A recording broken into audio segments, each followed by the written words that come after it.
Good morning बच्चों, एनआरपीएस की online classes में आपका स्वागत है। प्यारे बच्चों, हम व्याकरण के लेक्चर पढ़ रहे हैं जिसमें हमने विकारी और अविकारी शब्द पढ़े हैं। बच्चों, विकारी में हमने कुल 7 लेक्चर पढ़े थे और अविकारी शब्द के हम 2 लेक्चर पढ़ चुके हैं, जिसमें हम आज अपना फाइनल लेक्चर पूरा करेंगे। बच्चों, हमने लास्ट लेक्चर में अविकारी शब्दों में क्रिया विशेषण के भेद पढ़े थे और उन भेदों में हमने विस्तृत रूप से क्रिया विशेषण को समझा था। आज हम बच्चों जो अविकारी शब्दों के बाकी के जो भेद हैं उनको पढ़ेंगे। तो बच्चों, अविकारी शब्द जो हैं उनके कुल 4 भेद थे: क्रिया विशेषण, संबंध बोधक, समुच्चय बोधक और विस्मय बोधक। तो हम क्या पढ़ रहे हैं? अविकारी शब्द पढ़ रहे हैं। क्रिया विशेषण हमारा पूरा हो चुका है। अब हम पढ़ेंगे संबंध बोधक। तो बच्चों, शुरू करते हैं। अविकारी शब्द का दूसरा भेद संबंध बोधक।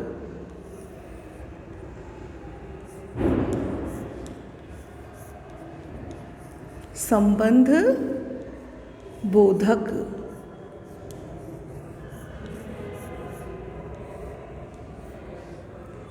संबंध बोधक क्रिया विशेषण।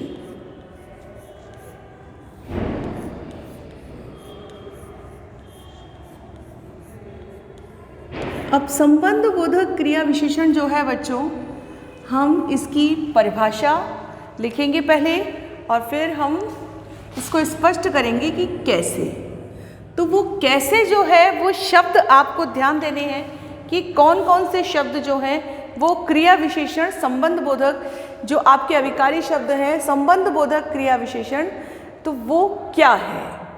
तो ये ध्यान देना है कि संबंध बोधक आपके जो संबंध बोधक शब्द हैं, अविकारी शब्द, ये संबंध बोधक क्या है। ये क्रिया विशेषण नहीं है बच्चों। संबंध बोधक शब्द जो हैं ये आपके अविकारी शब्दों में आते हैं। क्रिया विशेषण के 6 भेद हम पढ़ चुके हैं। संबंध बोधक जो है वो क्या होते हैं? ये क्रिया की विशेषता बताते हैं। अब ये क्रिया की कैसे विशेषता बताएंगे संबंध बोधक, वो हमें ध्यान देना है। ये सब अविकारी शब्दों के अंतर्गत ही हैं। बच्चों देखिए कि संबंध बोधक क्या है। तो सबसे पहले आती है इसकी परिभाषा। तो इसकी परिभाषा देखिए क्या है। संबंध बोधक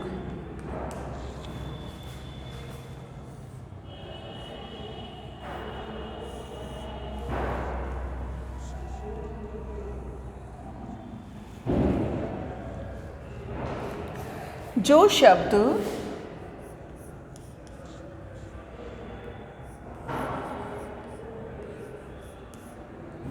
क्रिया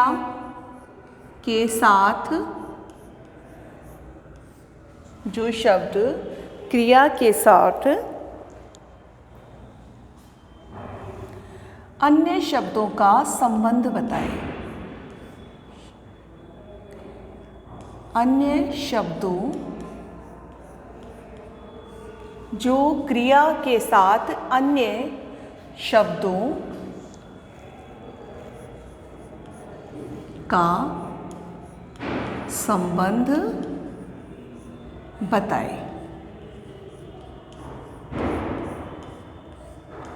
मतलब कुल मिलाकर जो शब्द क्रिया के साथ अन्य शब्दों का संबंध बताए। अब क्रिया के साथ अन्य शब्दों का संबंध बताए, उसे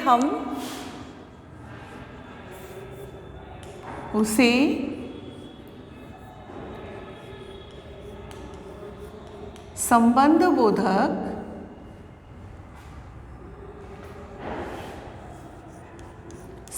बोधक जो क्रिया के साथ अन्य शब्दों का संबंध बताएं, उसे संबंध बोधक शब्द कहते हैं। अब ये ध्यान देना है कि जो क्रिया के साथ अन्य शब्दों का संबंध कैसे बताएंगे। उसे हम संबंध बोधक शब्द कह रहे हैं, लेकिन वो क्रिया के साथ संबंध कैसे बताएंगे? उदाहरण देखिए,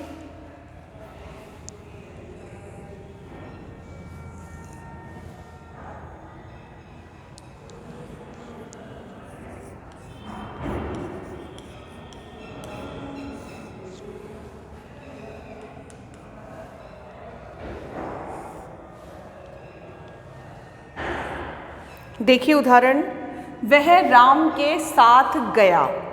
तो के साथ, तो किसके साथ गया? क्रिया में जो के साथ है वो राम के साथ संबंध बता रहा है। तो हमें ध्यान देना है,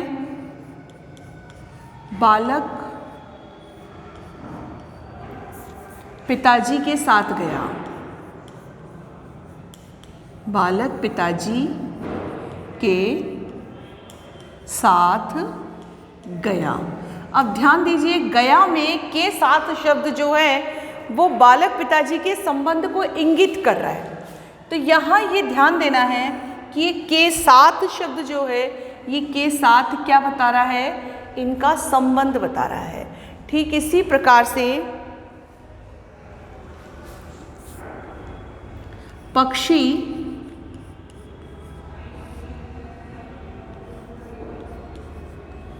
पेड़ के ऊपर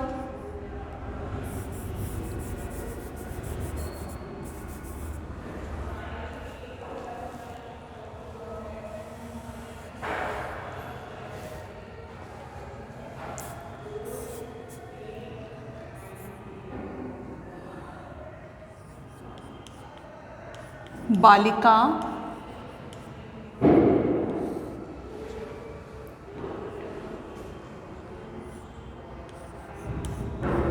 माँ के बिना, माँ के बिना नहीं जाएगी।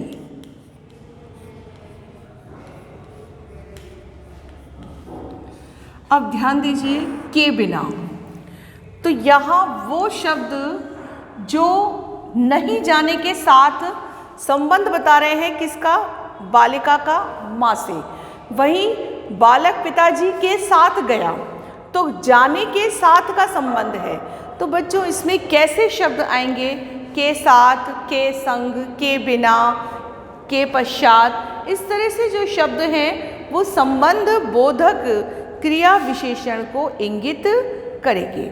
अब संबंध बोधक क्रिया विशेषण जो है वो आपका जो भी लिंग लगा रहे हैं, आप जो भी संज्ञा पद लगा रहे हैं, उनका क्रिया के साथ कोई संबंध जोड़ेगा।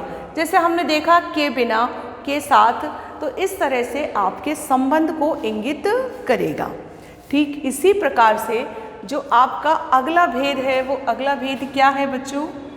अगला भेद है समुच्चय बोधक। अब समुच्चय बोधक जो है वो समुच्चय बोधक कैसे है? आप मैथ पढ़ते हैं बच्चों, तो आपको पता है कि समुच्चय क्या होता है। समुच्चय का मतलब है कोई संग्रह है, और उस संग्रह को जोड़ने वाला शब्द जो है वो क्या होता है? समुच्चय होता है। तो यहाँ समुच्चय का मतलब है किसी को जोड़ना, तो वो आपका संग्रह हो गया। तो यहाँ जो संग्रह है वो संग्रह क्या है? जैसे आपके कुछ शब्द होते हैं, और, तथा, आप सब पढ़ते हैं, और ये छोटी क्लास में तो बहुत ज़्यादा पढ़े हैं आपने, लगभग 4-5 साल कंटिन्यू। तो ध्यान दीजिए, और, तथा, किंतु, परंतु, लेकिन, अपितु, बल्कि, अन्यथा, इस तरह के शब्दों का प्रयोग हम कब करते हैं? जब हमें कोई वाक्य जोड़ना होता है। इसमें और उसमें क्या फ़र्क है? ये क्रिया के साथ संबंध को इंगित कर रहा है कि बालक पिताजी गया। अब बालक पिताजी गया नहीं बनता, बालक पिताजी के साथ गया। बालिका माँ नहीं जाएगी, अब बालिका माँ के बिना नहीं जाएगी। तो यहाँ कहीं ना कहीं शब्द अधूरा था संबंध के बिना। ठीक ऐसे ही समुच्चय में दो शब्दों को, दो वाक्यों को या वाक्यांशों को जो शब्द जोड़ते हैं, तो उन्हें हम क्या कहते हैं? समुच्चय बोधक कहते हैं। तो समुच्चय बोधक क्या है? जो वाक्यांशों को या वाक्यों को जोड़े। तो वो हम जोड़ते कैसे हैं? हम जोड़ते हैं और लगा के, तथा लगा के, किंतु लगा के, परंतु लगा के। अब जैसे वह पढ़ाई कर रहा है इसलिए पास होगा, तो इसलिए शब्द इस शब्द को जोड़ने वाला है, दो वाक्यांशों को जोड़ने वाला है। ठीक इसी प्रकार से जो मेहनत करेगा वही पास होगा, तो ये क्या है? जोड़ने वाला है। तो ये जो और वही ये तो संबंध में आएगा, क्योंकि जो पास पढ़ेगा वही पास होगा, वो संबंध की ओर है। लेकिन वही समुच्चय जो है, वो समुच्चय क्या है कि किसी भी तरह से वाक्यों को जोड़ना। सीता खाना बना रही है और माँ स्नान कर रही है, तो और शब्द यहाँ वाक्यों को जोड़ने वाला है। वह आएगा क्योंकि उसे दिल्ली जाना है, तो क्योंकि शब्द जो है वो वाक्यों को जोड़ रहा है। तो यहाँ हमें समझना है कि समुच्चय क्या है। अब हम पढ़ रहे हैं जो हमारा तीसरा भेद है, समुच्चय बोधक।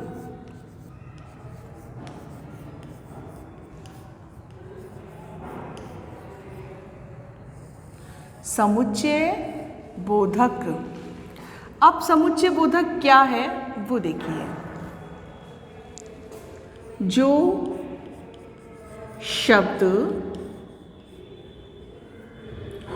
शब्द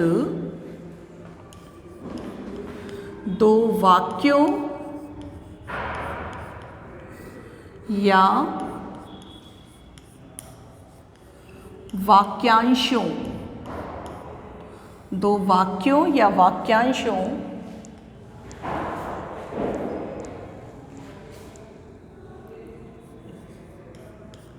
को जोड़ते हैं, जो शब्द दो वाक्यों या वाक्यांशों को जोड़ते हैं उन्हें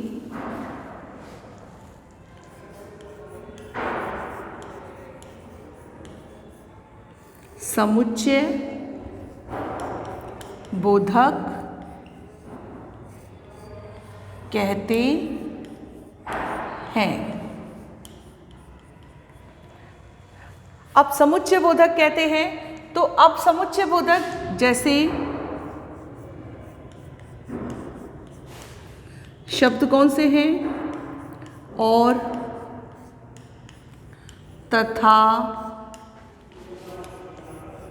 किंतु, परंतु, लेकिन, अपितु, क्योंकि,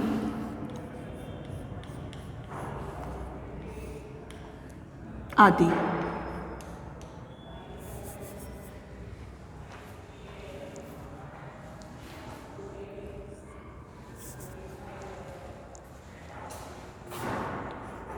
अब उदाहरण देखिए कि कैसे।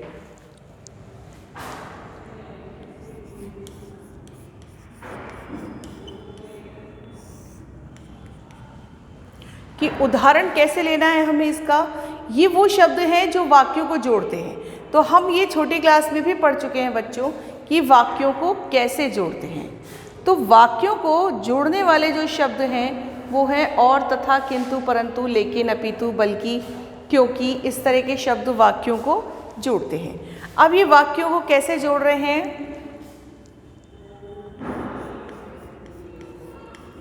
सीता खाना बना रही है। सीता खाना बना रही है और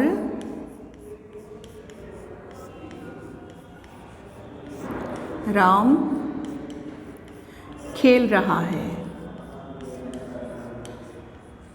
अब यहाँ और शब्द जो है वो किसको संकेत कर रहा है? समुच्चय को।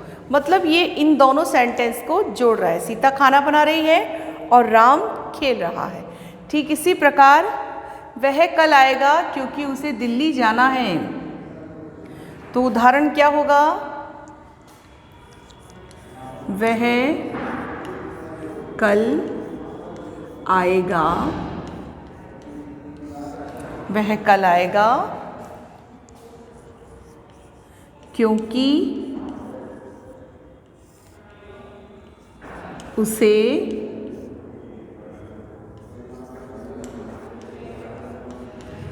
दिल्ली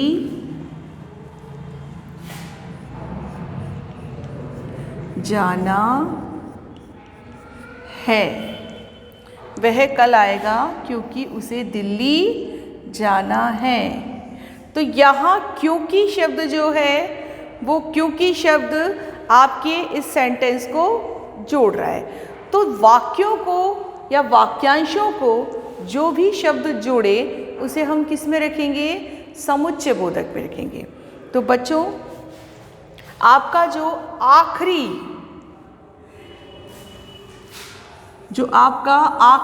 अब रह गया है वो क्या है, वो अब आपको समझना है। आपका आखिरी भेद है वो है विस्मय बोधक।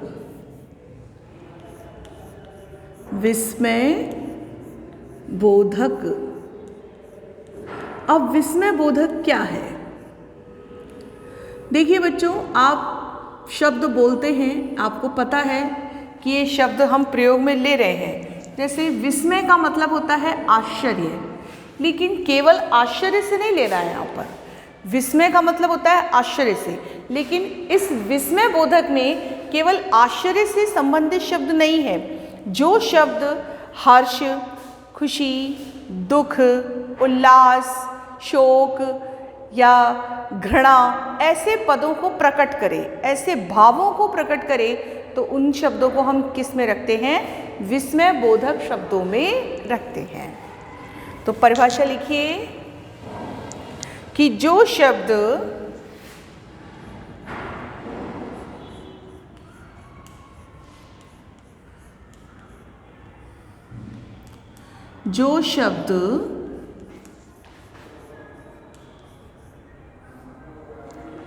हर्ष, शोक, उल्लास,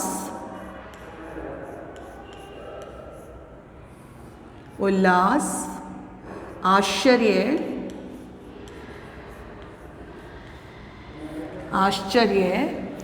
हर्ष, शोक, उल्लास, आश्चर्य, घृणा,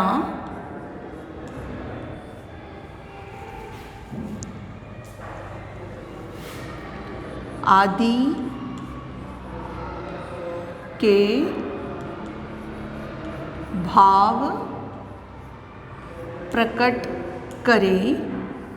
जो शब्द हर्ष, शोक, उल्लास, आश्चर्य, घृणा आदि के भाव प्रकट करे, उन्हें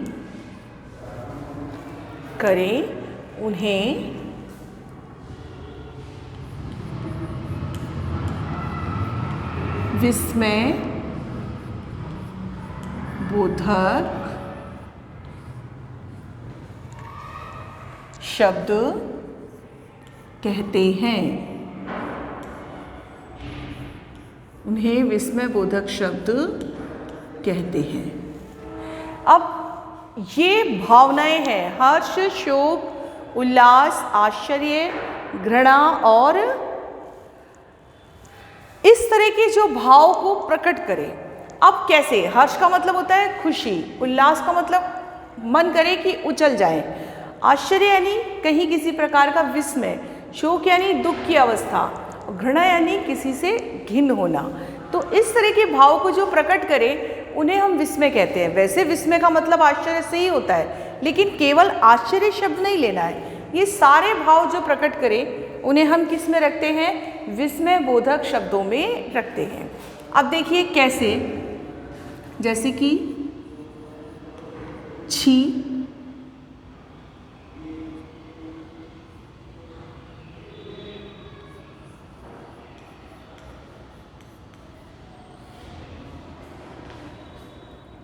कितनी,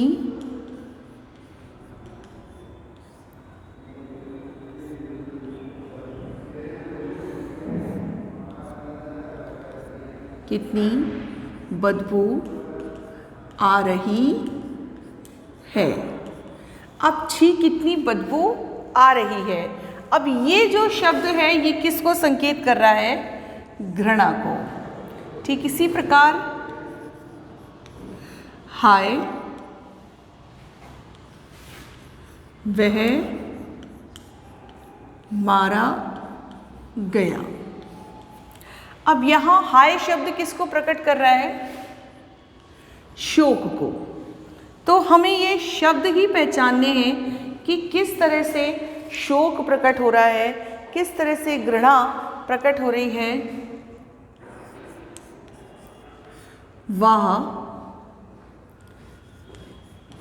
आज तो मजा आ गया। अब वह शब्द जो है वो देखिए कि वह शब्द किसको प्रकट कर रहा है? उल्लास को। तो यहाँ वह शब्द उल्लास में है, हाय शब्द शोक में है, छी शब्द घृणा में है। तो ये जो भाव है ये किस तरह से हमारे विस्मय को प्रकट करते हैं वही हमें देखना है। अब आश्चर्य, आश्चर्य में आता है ओहो ये कैसा दृश्य है जो आपने कभी ना देखा हो।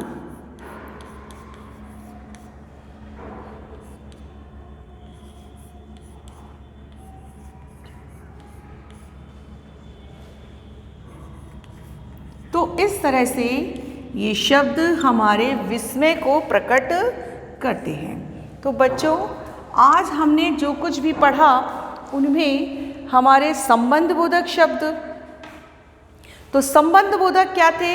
जो क्रिया के साथ अन्य शब्दों का संबंध बताते हैं वो संबंधबोधक थे।